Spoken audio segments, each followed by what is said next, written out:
Dia pimpinan itu, pimpinan ini, bajunya juga syar'i. Kalau masih nipu, bagi saya tidak beriman. Tapi kan dia ngaku, ya boleh, ngaku siapapun boleh kok. Gak masalah. Yang pertama, jadi orang beriman tidak mungkin menipu dirinya sendiri. Tidak mungkin berbohong pada dirinya sendiri. Camkan itu. Saya bicara tidak yang mewah-mewah. Yang gini aja, yang sederhana.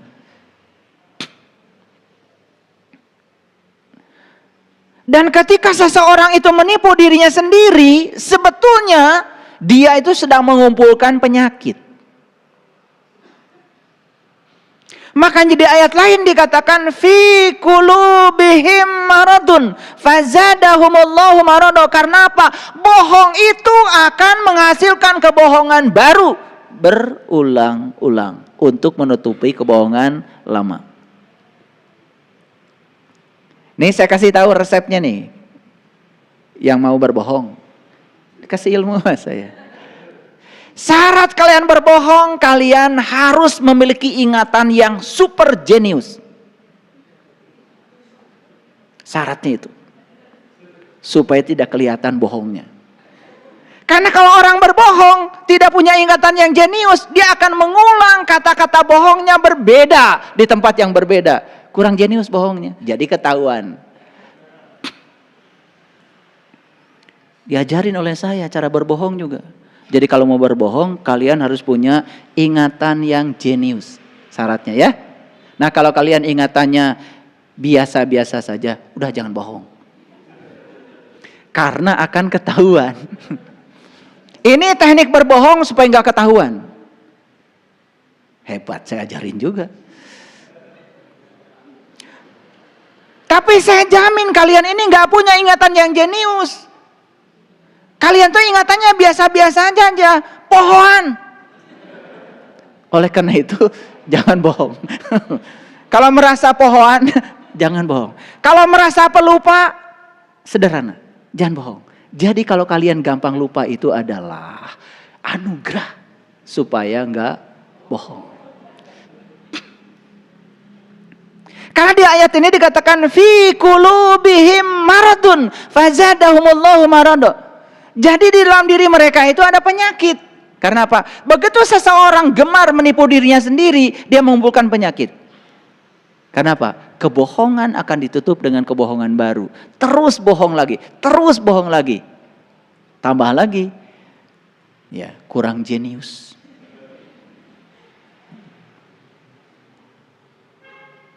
Coba perhatikan, kalau orang bohong tidak cerita apa adanya, ngarang apa lagi? Pasti dia cerita di saat yang berbeda pada orang yang berbeda, itu gak sama. Atau pada orang yang sama di waktu yang berbeda, beda. Makanya kalian sekarang saya kasih tahu, sadari kalau kalian ini kurang begitu cerdas, jangan bohong. Jadi kalau ditanya, kenapa ibu gak mau bohong? Karena saya tidak cerdas. Itu aja. Ya, gitu. Bukan karena takut neraka. Karena tidak cerdas maka saya nggak bohong.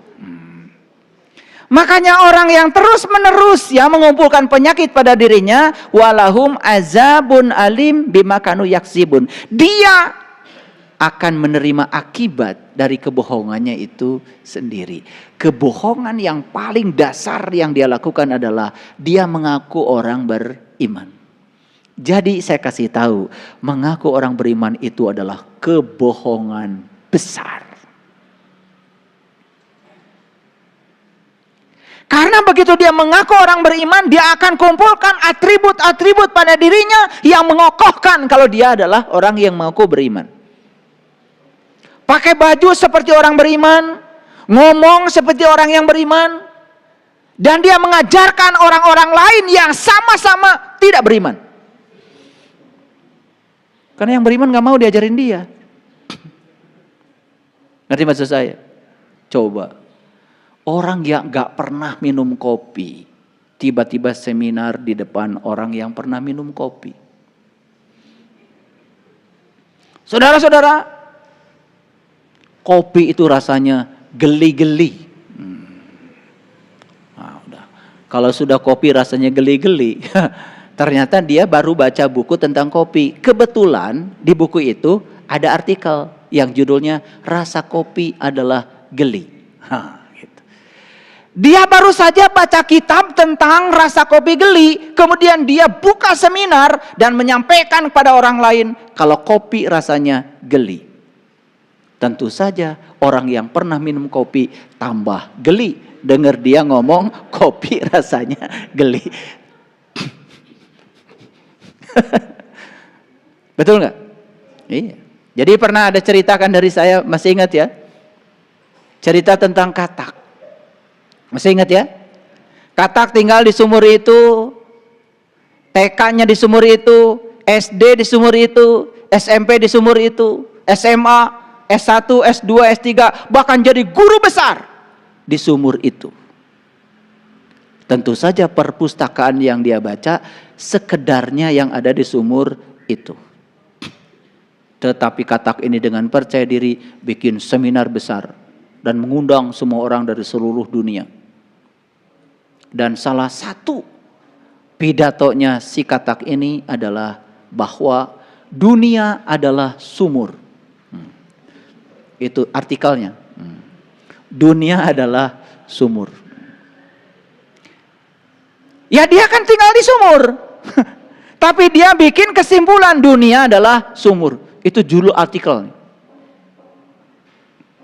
Ternyata yang datang ke situ tuh ada burung elang, peserta seminarnya. Dan para katak. Nah kebetulan kata-kata yang lain sama-sama lahir di sumur itu. Luar biasa. Bapak guru besar, luar biasa. Yes, dunia adalah sumur. Cek balad-balad si bangkong itu. Ada satu yang acungkan tangan. Maaf ya. Dunia itu ada mataharinya. Dunia itu ada bulannya. Dunia itu ada hutannya. Dunia itu banyak ruang kosongnya. Tidak seperti yang Anda sebut tadi. Dunia tidak sama dengan sumur. Terjadilah perdebatan sengit antara guru besar katak di sekolah katak di sumur itu dengan burung elang. Karena burung elang tidak mau menghabiskan banyak waktu melayani orang seperti kamu, tak. Ini sudah ada kebijaksanaan sedikit nih burung elangnya. Jadi sudah tidak mau melayani perdebatan yang tidak penting dengan orang yang tidak penting. Akhirnya apa? Akhirnya, kalau kamu berkenan naik di pundak saya. Nanti kalau sudah selesai seminar, ini tamu-tamu masih banyak yang mau salaman sama saya. Dasar katak tolol. Sudah jelas dia nggak tahu apa-apa, masih nunggu orang mengucapkan salam. Ini belum tepuk tangan. Jadi dia masih nunggu peserta seminar tepuk tangan, ngasih aplaus. Kalau dia sudah bikin kesimpulan yang benar seakan-akan. Nah ini, aku beriman kayak gini modelnya. Selesai seminar, udah kasih aplaus, burung elang masih sabar. Dan kemudian si katak itu disuruh naik di pundaknya. Begitu naik di pundaknya, keluar. Tepat di bibir sumur, si katak itu mengatakan, ternyata dunia banyak kosongnya ya. Terang lagi. Di situ dia mengalami pencerahan.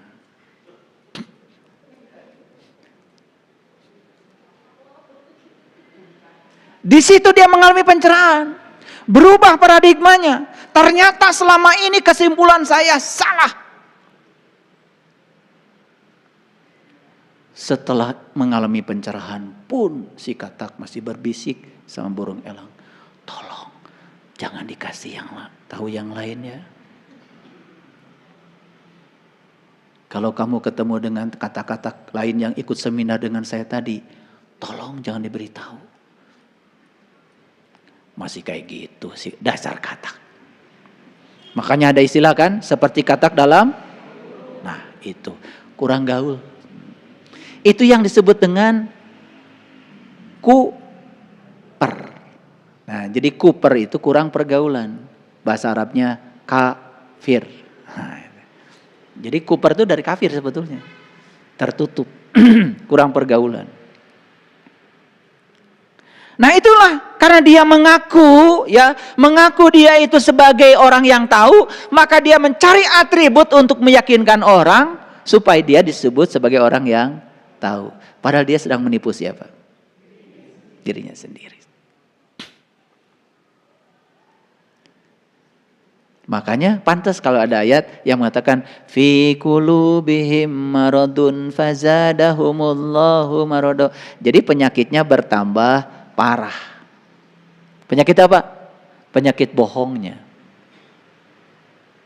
Saya sering lihat lucu-lucu ya dalam hidup ini. Ada orang menceritakan kata ini, kata itu, kata ini, kata itu. Tapi sudah berani berbicara di depan publik, terus kata andanya yang mana? Kata elunya yang mana? Saya nggak ngerti. Mohon maaf ya. Kata kitab suci pun kalau Anda belum mengalami, ada peringatan di Quran. Ya ayyuhallazina amanu lima taquluna ma la taf'alun. Kabura maqtan indallah an taquluna ma la taf'alun.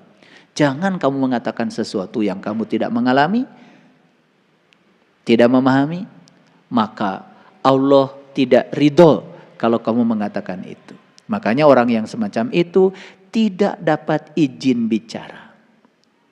Jadi sebetulnya izin bicara itu adalah bukan dari Allah. Yang mengizinkan kita bicara adalah pengalaman pribadi kita. Saya boleh berbicara tentang rasa air ini karena saya kebetulan sudah meminumnya berkali-kali.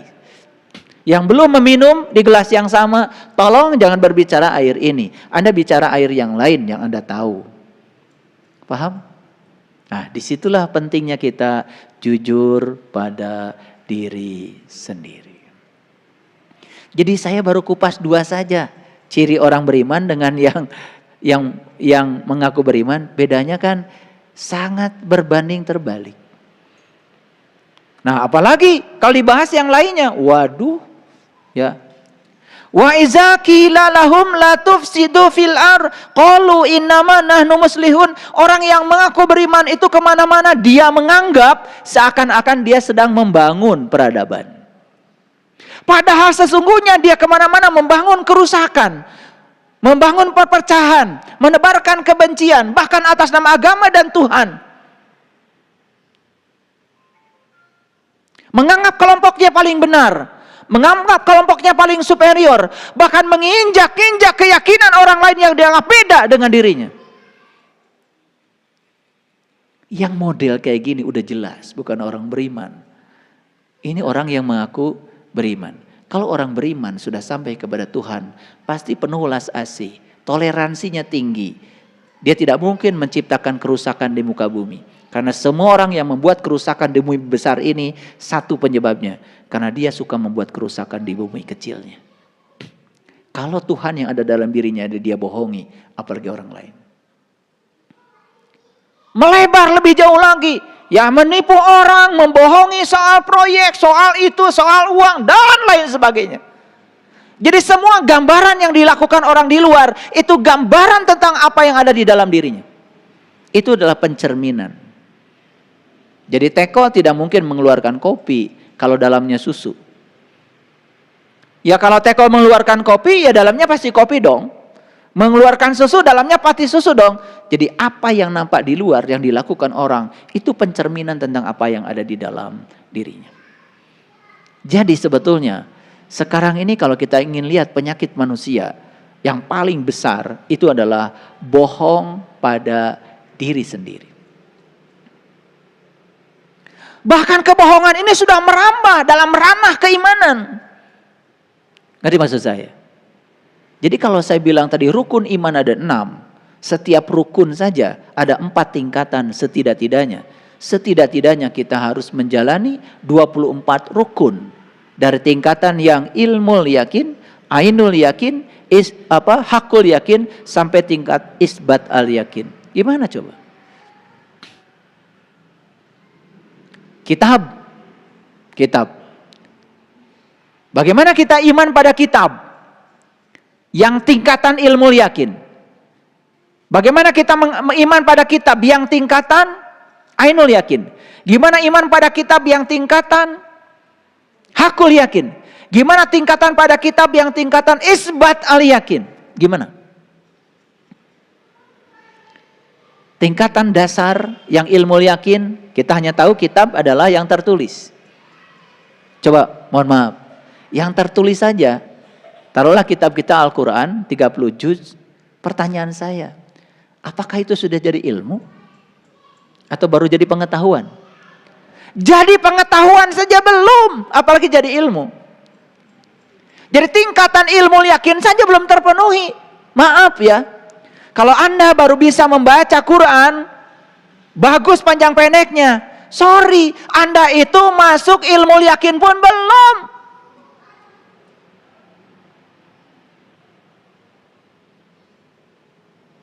Karena ilmu yakin itu berarti sudah ada transisi dari knowledge menjadi pengalaman. Itu baru ilmu.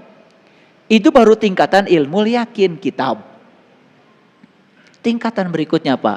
Ainul yakin. Sudah bisa lihat yang dibalik kitab.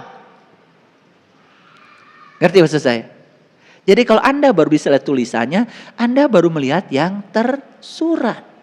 Di balik yang tersurat ada yang tersirat. Sudahkah Anda melihat kitab yang tidak tertulis itu di balik yang tertulis? Kalau Anda sudah melihatnya, ainul yakin, Anda sudah tingkatan ain. Kalau Anda sudah melebur bersama kitab itu sudah hakul yakin. Dan kalau meleburnya berulang-ulang, Anda sudah sampai pada tingkatan isbat al yakin. Makanya siapa yang melanggar hari isbat, maka dia akan jadi kera yang hina. Ini dari tadi saya ngomong, kalian ngerti nggak? Saya cuma khawatir udah 2 jam, udah keringetan. Kemudian nggak ada yang ngertinya gitu. Ya toh? Ya setidak-tidaknya kalau nggak ngerti ayat-ayat, kalian bisa mengulang lagi cerita katak lah. Itu udah bagus.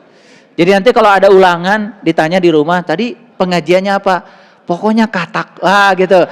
Pokoknya nggak usah ayatnya apa terlalu berat barangkali, cerita katak aja udah bagus. Ya itu, ya. Dan itu bisa menginspirasi kita. Semoga kita jangan jadi orang-orang yang kurang pergaulan. Karena semua orang yang menyatakan dirinya paling benar, dirinya superior, orang lain salah, itu sebetulnya gara-gara kurang pergaulan. Jadi networkingnya terlalu sempit itu. Kalau banyak saudara, banyak pergaulan, insya Allah wawasan jadi luas. Jadi kalau naik beca terus pengen tahu Bandung, ya tentu saja kesimpulannya Bandung itu semrawut. Tapi kalau naik pesawat, naik helikopter, oh ternyata di belakang pasar baru itu ternyata masih banyak tanah kosong. Betul nggak? Itu kan beda sudut pandang saja. Jadi oleh karena itu saya pesankan kepada kita semua yang ada di sini, sebetulnya ngaji ini adalah untuk kita, oleh kita, supaya kita bisa mentertawakan diri kita sendiri. Itu ya, oleh karena itu para sahabat yang sudah mengawali iman yang tekun. Para sahabat yang belum mengawali iman, yuk mau kapan mulainya? Gitu. Ya, gitu. Para sahabat yang sudah mengawali iman, jangan buru-buru mengatakan sudah jadi orang beriman. Buktinya tadi saya cek masih bohong pada diri sendiri. Betul? Oke, itu aja ngajinya sebetulnya sempit sekali hari ini ya. Tetapi kalau saya berbicaranya luas, yaitu supaya penjelasannya lebih komprehensif. Terima kasih. Assalamualaikum warahmatullahi wabarakatuh.